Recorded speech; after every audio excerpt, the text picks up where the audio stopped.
कि जो आत्मा किसी दूसरी आत्मा को जो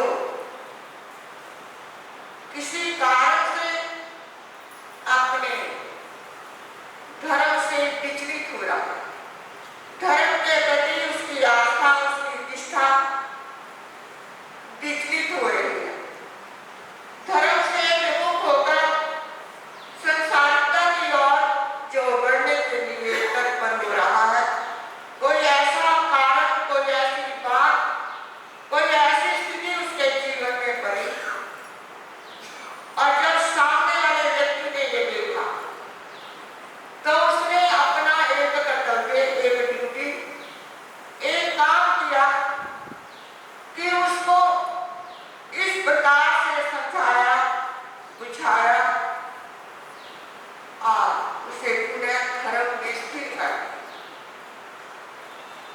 तो उसे किस लाभ की प्राप्ति होती है जिसने क्या कर दिया, धर्म में स्थिर कर दिया। हमारे पास 3 योग है, यानी कर्म करने की 3 विधियां। कभी हम मन से करते हैं, कभी वाणी से करते हैं और कभी काया से करते हैं। शरीर के पास हमारे पास 3 योग।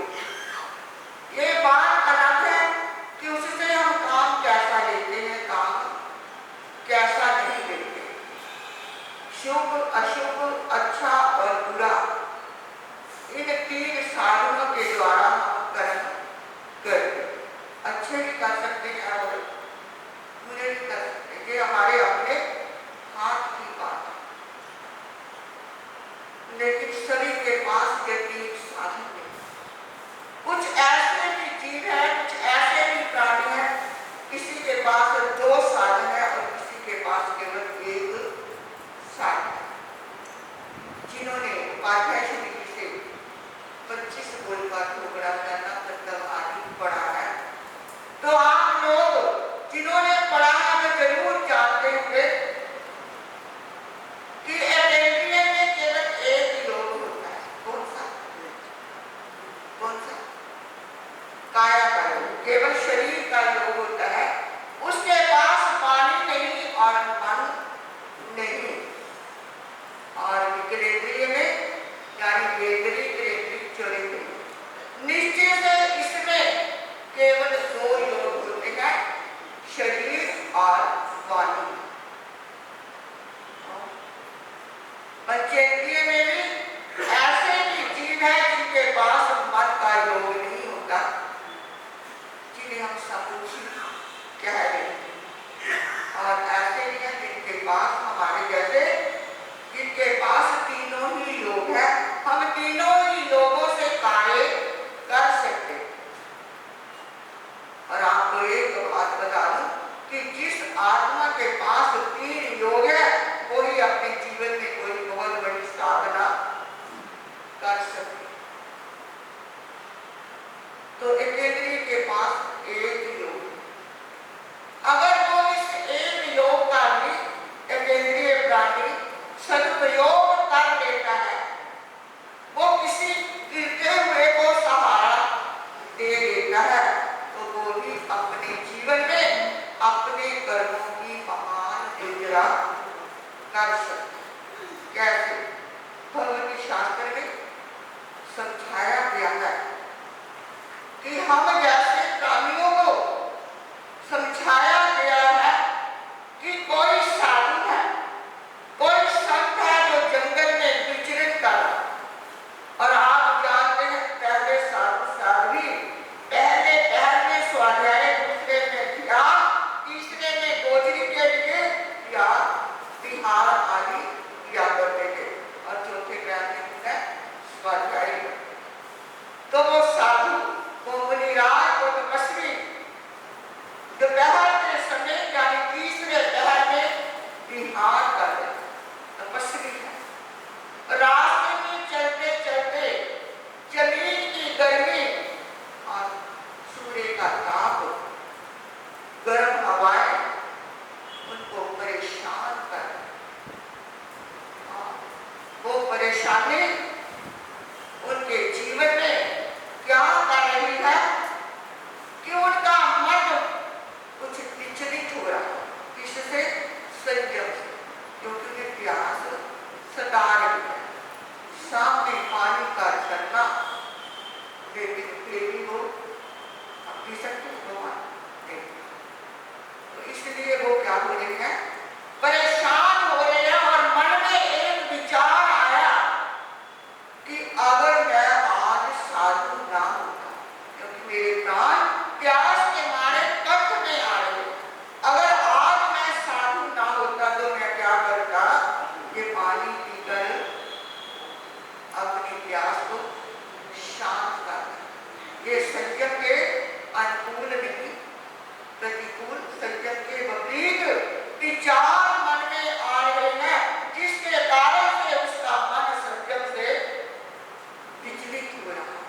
तभी चलते चलते अपने आप को घसीटते घसीटते वो आगे बढ़ाकर एक छायादार वृक्ष उसको हम भी जब कभी गर्मी से आक्रांत होते हैं तो वृक्ष आदि को कुछ शेल्टर को ढूंढते हैं जहां हम कुछ देर कुछ पल रुक सके और अपने आप को सही स्थिति में ला सके। तो वो सब उस वृक्ष के नीचे जाकर विश्राम कर अब विश्राम किया उस वृक्ष के नीचे तो मन को बड़ी शांति बड़ा सुकून मिला और थोड़ी देर में ही जो विचार संयम के विपरीत जा रहे थे अब सोचने लगे अरे मैं कितना कायर हूं जरा सा परिश्रा आया मैं घबरा गया नहीं मेरे को इस प्रकार से विचलित नहीं होना चाहिए था धर्म से विमुख नहीं होना चाहिए था लेकिन ये मेरी कायरता है और ये मोक्ष का मार्ग तो किसका मार्ग आयु का या वीरों का बन्या वीरा महावीर ये मार्ग जो है ये वीरों का है ज्ञानियों का है मेरे जैसे विचलित होने वालों का कायरों का नहीं। और उसका मन जो संयम से डोल रहा था अपने लक्ष्य से जो भटकने को तत्पर हो रहा था लेकिन वो क्या हो गया संयम में स्थित। तो विचार कीजिए उसके मन को संयम में स्थित करने वाला कौन वो वृक्ष का मूल जीव वृक्ष का मूल जीव वो निमित्त बना जबकि उसके पास मन की शक्ति नहीं वाणी की शक्ति नहीं केवल उसका काया योग केवल उसका शरीर उस संत को उस महात्मा को उस मुमुक्षु आत्मा को संयम में स्थिर करने वाला बन गया। तो उसे क्या मिला उस मूल जीव को क्या लाभ हुआ बता सकते क्या लाभ हुआ। और आप जानते हैं कि जब आत्मा के महान पाप कर्मों का उदय होता है तब ये जीव आत्मा कहाँ जाते हैं एक आदि में जन्म लेते हैं। तो कितने उनके गहन कर्म हो गए उस आत्मा के तो उसने एक में बृहस्पति काया में जन्म लिया लेकिन एक संत को एक चरित्र आत्मा को पुनः चरित्र में स्थिर करने का उसे निमित्त मिला और उस निमित्त के कारण से उसने अपने जीवन में महान कर्मों की निर्जरा की। और भगवान कहते हैं कि एक इंद्रिय में 3 तरह के प्राणी ऐसे होते हैं पृथ्वी काया के अप काया के और बृहस्पति काया के कि जो एक जन्म लेकर मोक्ष में तो उनको ऐसा कोई ना कोई निमित्त मिलता है जिससे वो अपने महान कर्मों की निर्जरा कर देते हैं। और वो एक इंद्रिय प्राणी जिसके पास केवल एक काया का योग है वो भी अगर किसी को संयम में किसी को धर्म में स्थित करके अपने कर्मों की निर्जरा कर सकते हैं। तो हमारे पास तो क्या है 3 योगों की शक्ति है मन भी है वाणी भी है शरीर भी है। मन के द्वारा हम किसी के लिए अच्छा सोच सकते हैं कि आज इसने संयम लिया है या संयम लेने की इसकी भावना है तो वो क्या करे अच्छा तरह से संयम वाले अपने लक्ष्य की ओर बढ़ता है और वाणी से संयम में स्थिर कर सकते हैं। श्री कृष्ण महाराज ने मन से वाणी से और शरीर से अनेक आत्माओं का संयम में बढ़ने के लिए वो प्रेरणा दी जिसके कारण से उन्होंने तीर्थंकर नाम का उपार्जन किया।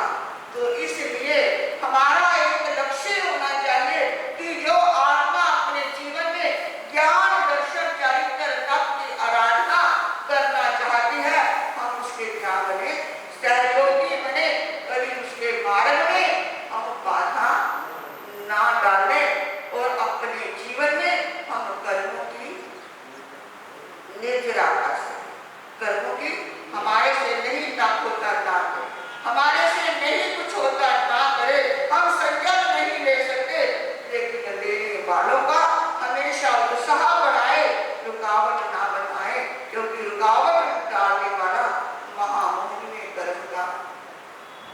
बंद कर लेता है, जिसके कारण से फिर उसे खुद भी धर्म की प्राप्ति, धर्म का बोध नहीं मिलता।